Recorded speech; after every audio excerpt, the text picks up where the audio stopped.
महेश्वर का ब्रह्मा और विष्णु को अपने निष्कल और सकल स्वरूप का परिचय देते हुए लिंग पूजन का महत्व बताना।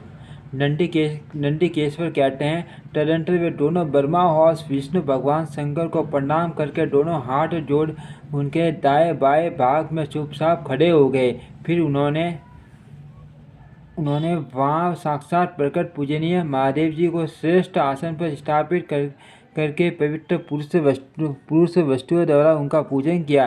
दीर्घकाल तथा अविकल भाव से सुस्थिर रहने वाली वस्तुओं को पुरुष वस्तु कहते हैं और अल्प काल तक ही टिकने वाली क्षण भंगर वस्तुएं प्राकृतिक वस्तुएं कहलाती हैं। इस तरह वस्तु के ये दो भेद जानने चाहिए। किन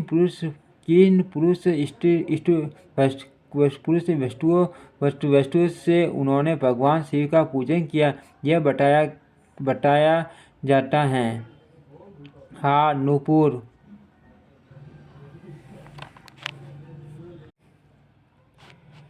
केयूर, किरीट, मणिमय कुंडल, यज्ञोपवीत, उत्तरीय वस्त्र, पुण्य माला, रेशमी वस्त्र, हार, मुद्रिका, पुष्प, तांबूल, कपूर, चंदन एवं अगुरुका, अनुलेप, धूप, दीप, श्वेत शस्त्र, व्यंजन, ध्वजा, सवर तथा अन्य दिव्य उपहारों द्वारा जिनका वैभव वाणी और मन की पहुँच से परे था, जो केवल पशुपति परमात्मा के ही योग्य थे और जिन्हें पशु भद्र जीव कदापि नहीं जान सकते थे। उन दोनों ने अपने स्वामी महेश्वर का पूजन किया। सबसे पहले वहाँ ब्रह्मा और विष्णु ने भगवान शंकर की पूजा की। इससे प्रसन्न हो भक्तिवर्धक भगवान शिव ने वहाँ नम्रता भाव से खड़े हुए उन दोनों देवताओं से मुस्कुराकर कहा, महेश्वर बोले, पुत्रो, आज दिन एक मान दिन है। इसमें तुम्हारे द्वारा जो आज मेरी पूजा हुई है, इससे मैं तुम लोगों पर बहुत प्रसन्न हूँ। इसी कारण यह दिन परम पवित्र और मान से मान होगा। आज की यह तिथि शिवरात्रि के नाम से विख्यात होकर मेरे लिए परम प्रिय होगी। इसके समय में जो मेरे लिंग, निष्कल और अंक आकृति से रहित निराकार स्वरूप के प्रतीक हैं, वे सकल साकार रूप के प्रतीक विग्रह की पूजा करेगा। वह पुरुष जगत की सृष्टि और पालन आदि कार्य भी कर सकता है। जो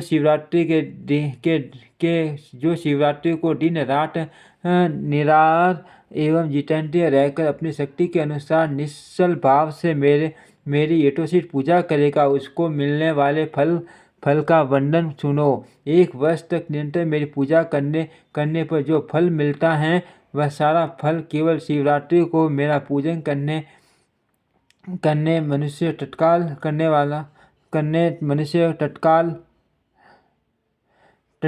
तत्काल प्राप्त कर लेता है। जैसे पुण्य चंद्रमा का समुद्री अवसर है, उसी प्रकार यह शिवरात्रि मेरे धर्म की वृद्धि का समय है। इस तिथि में मेरी स्थापना आदि का मंगलमय उत्सव होना चाहिए। पहले मैं जब स्तंभ रूप से प्रकट हुआ था, वह समय मार्गशीर्ष मास से आंध्र नक्षत्र से युक्त पूर्णमासी का या प्रतिपदा था। जो पुरुष मार्गशीर्ष मास में आंध्र नक्षत्र होने पर पार्वती सहित मेरा दर्शन करता है अथवा मेरी मूर्ति या लिंग की झांकी करता है, वह मेरे लिए कार्तिकेय से भी अधिक प्रिय है। उस शुभ दिन को मेरे दर्शन मात्र से पूरा फल प्राप्त होता है। यदि दर्शन के साथ साथ मेरा पूजन भी किया जाए तो इतना अधिक फल प्राप्त होता है कि उसका वाणी द्वारा वर्णन नहीं हो सकता। वहाँ पर लिंग रूप से प्रकट होकर बहुत बड़ा हो गया। वहाँ पर मैं लिंग रूप से प्रकट होकर बहुत बड़ा हो गया था। अतः उस लिंग के कारण यह भूतल लिंग स्थान के नाम से प्रसिद्ध हुआ। जगत के लोग इसका दर्शन और पूजन कर सके, इसके लिए यह अनादि और अनंत ज्योतिस्तंभ अथवा ज्योतिर्मय लिंग अत्यंत छोटा हो जाएगा। यह लिंग सब प्रकार के भोग मूलम कराने वाला तथा भोग और मोक्ष का एकमात्र साधन है। इसका दर्शन, स्पर्श और ध्यान किया जाए तो ये प्राणियों को जन्म और मृत्यु के कष्ट से छुड़ाने वाला है। अग्नि के पाठ जैसा जो यह शिवलिंग यहाँ प्रकट हुआ है, इसके कारण यह स्थान अरुणाचल नाम से प्रसिद्ध होगा। यहाँ अनेक प्रकार के बड़े बड़े तीर्थ प्रकट होंगे। इस स्थान में निवास करने या मरने से जीवों का मोक्ष तक हो जाएगा। मेरे दो रूप हैं, सकल और निष्कल। दूसरे के किसी ही ऐसे रूप नहीं है। पहले मैं स्तंभ रूप से प्रकट हुआ, फिर अपने साक्षात रूप से ब्रह्म भाव मेरा निष्कल रूप है, और महेश्वर भाव सकल रूप है। ये दोनों मेरे ही सिद्ध रूप है। मैं ही परमात्मा हूँ। कलयुक्त और अकल मेरे ही स्वरूप हैं। ब्रह्म रूप होने के कारण मैं ईश्वर भी हूँ। जीवों पर अनुग्रह आदि करना मेरा कार्य है। ब्रह्मा और केशव में सबसे बहुत और जगत की वृद्धि करने वाला होने के कारण ब्रह्मा कहलाता हूँ। सर्वत्र समरूप